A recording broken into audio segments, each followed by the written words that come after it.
We back bringing you another Gigas guide. This time it's a manual guide. Now I have a lot to go over, so I'm going to try and keep this short. I have two teams. First is going to be the standard team I've been using, and then a team we have all the way from KR. So let's go ahead and check them out. Now as you can see, before going into this, my arenas were not maxed when recording this, so our expected damage will not be high. So here's my standard team that I use, where we actually try to accomplish all the mechanics. We have our two DP batteries, Chifu and Valletta. Or no, well, Chifu for the Valletta proc, Agnes, some supports, all of our DPS. Harab is important here as she's going to help us get past the DPS checks. Sky for some extra res along with an attack buff, evasion shred, Hilde, reactor Hilde, because we need her for the shields. And then anybody long range with the def or Titan for a close range def break at the end. AG is at the end because she messes up mechanics when it comes to permanent shields and her shields. They don't interact well. Gigas ignores Aegea's shield. Well, no, it's not that it ignores it. It some reason thinks, okay, because we have that shield first, then we can strip all shields, and even the permanent shields get stripped, and your units take damage for some amazingly bad coding. This is the standard strategy where we actually try to do the mechanics. Now I start with auto so that my DP battery's deployed. I went ahead and moved over because I didn't want to wait. But we want to sit here and delay this a bit because we want to sit there and line up Valletta for the shield that we're going to need. So at 248, we deployed Chifu on the right side. Granted, on Gigas 8, we didn't really need to deploy her on the right side, but on the higher ones, you'll need her on that side to deal with other mechanics. So we get Chinatsu and Agnes on that side for safety and DPS. And then what we want to do is time ASY here right when the boss is about to do the ulti, so we get a nice juicy shield on the entire team. Everyone lives. Now, a little mistimed on that because ASY took some damage, but she's actually going to be quite safe where she's at, so we're okay. Now again, we want to sit here and use ship skill. I say again, but we want to use ship skill at 209. That'll sit there and reduce the amount of ultis the boss can do. You actually skip the third ulti if you do it after 209. You get Regina out for tornado memes, but it actually helps with the hit check if you can actually find a way to pass it. But that'll help with the second one, not the first one for the most part. We have Harab for that one. Deploy Harab right when the wall spawns, she smacks him, and we get to ignore this mechanic completely, which is amazing. Just go straight for the boss.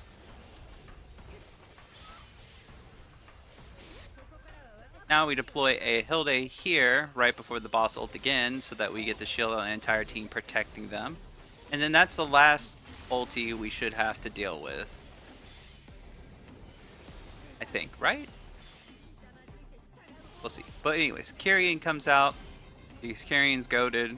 Don't even need to worry about mods. He just does good damage.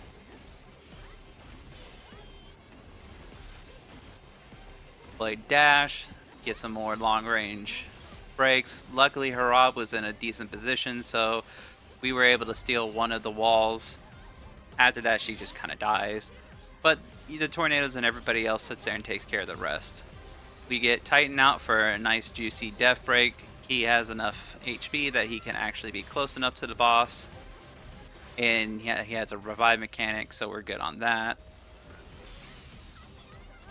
Okay, we did have another boss, or ulti, but we skipped the last one that you'll see we're coming up close to. But we get Aegea out here just for that nice attack and crit buff to try and get in the last bit of damage that we can on this boss.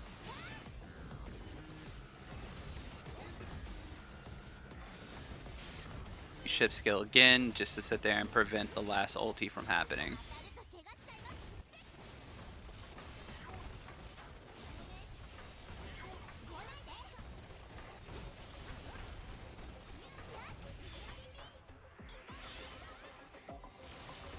Now, let's see, we'll get really close for him to ulti, but he just will not do it at the end here.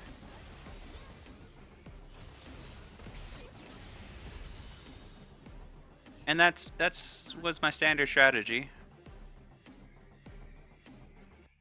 We'll see that it does some decent damage here, 23%. It's nice, respectable damage, in my opinion. Maybe I'm coping. Who knows? Here's the gear. Try to go over this as quickly as I can. 76 are as much CDR as you can on Sigma because it's our DP battery. Much attack speed as you can on Choi Ina. Chifu I have on tank gear, HP. Agnes I have on A speed gear.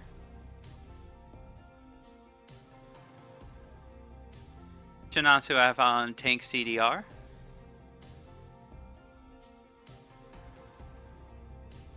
Soyun I have on A speed ground damage.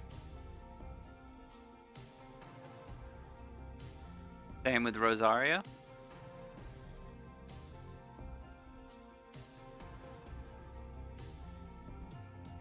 Regina I have on my only Death Pin Volcano set that I have, along with attack gear. Harab on A speed CDR.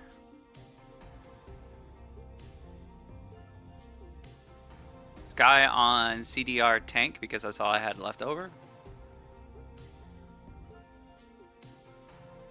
Hilde on just whatever gear I can. I actually have jungle healing incoming gear on her.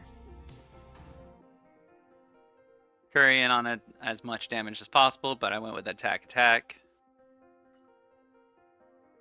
Dash on CDR gear, so we get ultis and we spam ultis as much as possible. Titan I have on Volcano anti-ground attack.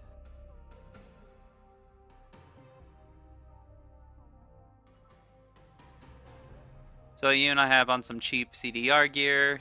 She's not gonna live, but you know, if she does, maybe she gets another special off. Who knows? And then Gia on tank CDR, or as much tank CDR as I could.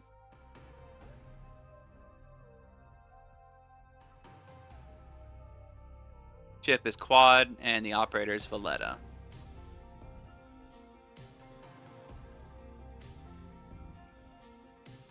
So here's the other team I was talking about.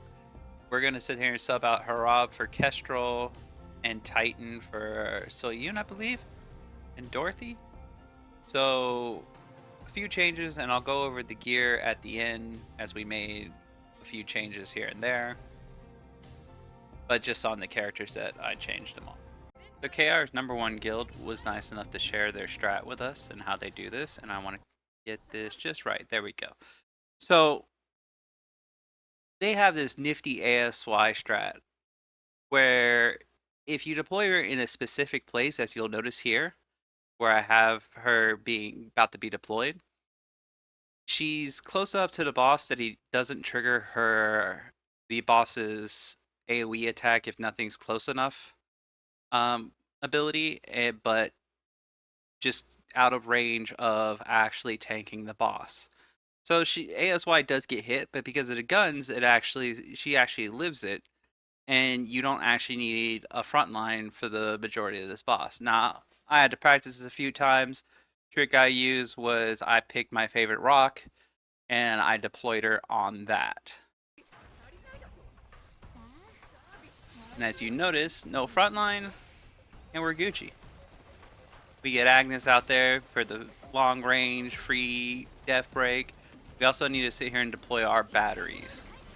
Now, this is not auto ulti at the start. We do actually need to sit here and time a couple of ultis. Particularly Agnes and ASY. And on top of that, we're not going to be deploying anything else until after the first ulti. At 228, we want to sit here and deploy use ASY's ulti, and then once the boss ulties, we use everybody else's ult. Now, supposedly, if you have the right mods, you don't have to time ASY's ulti, and I think that's with enough A speed, but I don't have that. So I went with a CDR build on her in order to get that timing. Now after 209, you want to use your ship skill 2, and what this is going to do is it's going to line up the next ulti with the failed hit check, because we are not making this hit check. At least not with this comp.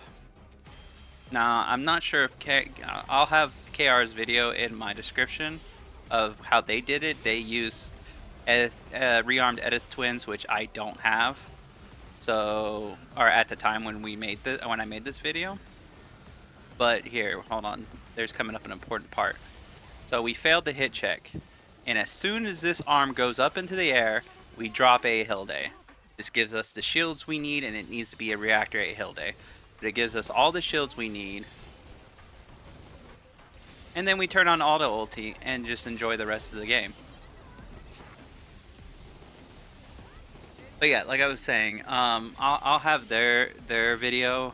They did much more damage than I did, but I didn't have rearm Edith twins, and I didn't want to run my ASY strat. I didn't feel comfortable in that. So it probably is better, but that is a long track for my ASY strat to run, and I actually don't know what kind of speed you need on her in order for everything to line up correctly. So I just kind of dropped her and used something else. After that, it's just deploy things in the back, in the front, let auto ulti do its thing. You will need to sit here and proc Valletta right here at about 244, and that'll shield your team to protect them from this hit. And that's the only time you need the proc. And then after that, it's just sit there and deploy everything else. AG is actually deployed late because that actually messes up a lot of the mechanics. The way the boss is coded, shielding actually can get you killed if it's a dispellable shield. So, like, even if you have a Hilde or Valletta shield, if Aegea shields after you proc those, then for some reason Gigas ignores the undispellable shield and just murders your team anyways. Now, the majority of as a previously in my other strat, I'm using a lot of death pin or what I can for volcano gears, but I don't have that much volcano gear to do this, so we're kind of coping.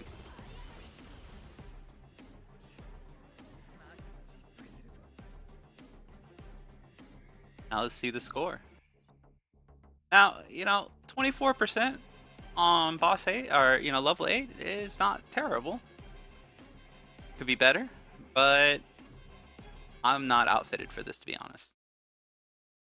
So I'm only going to be going over the gear or the units that are different that I brought and the gear I used for them. Jialin, unfortunately, I didn't change her gear, but she just has anti-striker and attack. You could be rocking something better, crit damage, whatnot. Zoyun, for this, I use CDR, as I was stating in the video, so I can line up her ulti properly.